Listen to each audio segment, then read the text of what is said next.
अस्सलाम वालेकुम। आज हम इस वीडियो में पीबी शैली की पोएम ऑक्सिमेंडियस को डिस्कस करेंगे।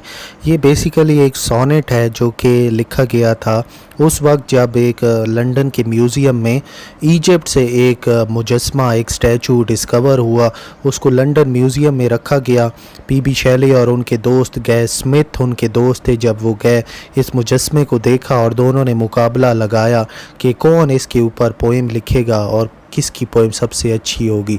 ज़ाहिर है स्मिथ ने भी पोएम लिखी, पीबी शैली ने भी पोएम लिखी। पीबी शैली ज़रा अच्छे शायर उस टाइम थे और आज भी अच्छे शायर माने जाते हैं। उनकी पोएम बहुत फेमस हो गई और स्मिथ की पोएम आज दुनिया को याद ही नहीं है, पता नहीं उन्होंने कौन सी पोएम लिखी थी। तो यही एक बैकग्राउंड है इस सारी पोएम का। तो चलें अब हम पोएम को पढ़ते हैं। I met a traveller from an antique land. मैं एक मुसाफिर से मिला जो कि कदीम ज़माने से वापस आ रहा था। एंटीक का मतलब होता है ओल्ड, एंशियंट, कदीम, पुराना। हु सेड, जिसने कहा, two vast and trunkless legs of stone stand in the desert, कि जब मैं सहरा में गया तो मैंने देखा कि दो बड़ी बड़ी और बग़ैर धड़ के पत्थर की टांगें खड़ी थी सहरा के अंदर। ट्रंकलेस का मतलब होता है विदाउट बॉडी, बग़ैर जिस्म के, और वास्ट का मतलब होता है बहुत बड़ी। Near them on the sand, उनके करीब रेत के ऊपर, हाफ संक और शैटर्ड विजिज लाइज, उसके करीब मैंने देखा कि एक उस स्टैचू का टूटा हुआ चेहरा पड़ा था रेत के अंदर, आधा धंसा हुआ। शैटर्ड का मतलब होता है ब्रोकन, टूटा हुआ। विजिज का मतलब होता है चेहरा और लाइज का मतलब होता है पड़ा हुआ होना। हुज फ्रोन, और उस चेहरे के ऊपर तेवरी चढ़ी हुई थी। ऐसा लगता था कि वो जो मुजस्मा है ना वो काफ़ी गुस्से में था। फ्रोन हम माथे पे बल आने को कहते हैं, स्काउल को कहते हैं। एंड रिंकल लिप, और उसके जो होंठ थे उसके होंठों के ऊपर झुर्री थी, मतलब उसके फटे हुए होंठ थे। रिंकल का सिनोनिम होता है लाइन, झुर्री को कहते हैं। एंड स्नीयर ऑफ कोल्ड कमांड, और ऐसे लगता था कि जैसे बड़ी ही ना ज़ालिमाना हुक्म ये किसी को दे रहा है। वो मुजस्मे के चेहरा देख के ऐसा लगता था ये किसी को बड़ा ही ना गुस्से के साथ हुक्म दे रहा है। स्नीयर का मतलब होता है मौक, मजाक उड़ाना। कोल्ड कमांड का मतलब होता है जालिम हुक्म देना।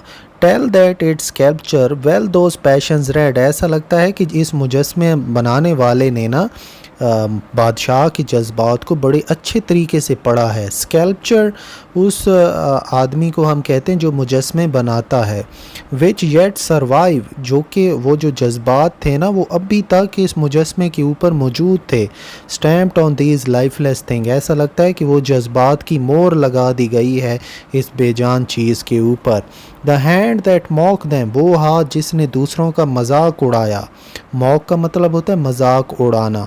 And the heart that fed, और वो दिल जिसके अंदर ये सारे जज्बात पले, ये सारे गरूर के, मजाक उड़ाने के, ये सारे जज्बात उस मुजस्मे वाले इंसान के दिल के अंदर पलते थे, ये सारे जज्बात।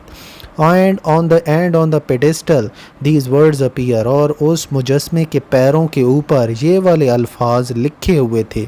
पेडेस्टल असल में हम स्टैचू के जो नीचे एक तख्ती सी लगी होती है जिसके ऊपर लिखा होता है कि ये बादशाह कौन है, ये कहाँ पे रहता था, ये उस जगह को पेडेस्टल हम कहते हैं।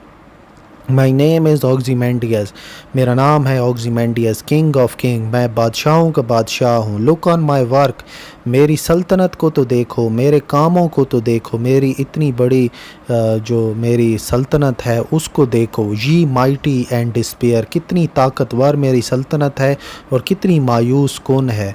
डिस्पेयर हम सारों को कहते हैं और माइटी पावरफुल को कहते हैं। नथिंग बिसाइड रिमेन्स, अब कोई चीज़ भी नहीं बची। रिमेन्स का मतलब होता है बाकी रह जाना। राउंड द डीके, हर तरफ चीज़ें तबाह हो चुकी हैं, हर तरफ चीज़ें बर्बाद हो चुकी हैं। डीके का मतलब होता है गल सड़ जाना। ऑफ दैट क्लॉसल रैक, वो जो उस वक्त इतनी ज़्यादा तबाही हुई थी। क्लॉसल हम कहते हैं बहुत बड़ी, और रैक हम कहते हैं तबाही को। बाउंडलेस एंड बेयर, मेरी जो तबाही हुई है ना सल्तनत की, उसकी कोई हद भी नहीं है और वो तबाही सब के सामने वाज़े है। बेयर का मतलब होता है वाज़े और बाउंडलेस का मतलब होता है अनलिमिटेड। جس کی کوئی حد ہی نہیں ہے. The loan and level send stretch far away. جہاں جہاں بھی آپ دیکھو گے آپ کو بس ریت ہی ریت پھیلی ہوئی نظر آئے گی. میری سلطنت کے اوپر صرف اور صرف ریت اس ٹائم پھیلی ہوئی پڑی ہے دور دور تک. میری سلطنت بالکل ریت کھا گئی ہے. میری سلطنت میں اب کچھ بھی نہیں بچا. اور اسٹریچ کا اسپریڈ ہم یہاں پر سینونیم کہیں گے اور لون کہیں گے اکیلا. تو چلیں اب ہم اس پوئم کی سمری کی طرف چلتے ہیں. تو پوئٹ ایک ٹریولر سے ملتا ہے. ٹریولر ایک اسٹیچو کو دیکھتا ہے صحرا کے اندر. اسٹیچو کی ٹانگیں تو ہیں لیکن جسم نہیں ہے.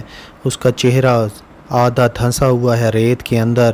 جو بنانے والا تھا اس اسٹیچو کو وہ ایسا لگتا تھا بادشاہ کو اچھے طریقے سے جانتا تھا. ہر چیز لیکن اب تباہ ہو چکی ہے اور دور دور تک بس ریت ہی ریت پھیلی ہوئی ہے اور بادشاہ کی سلطنت اب بالکل ہی ختم ہو چکی ہے.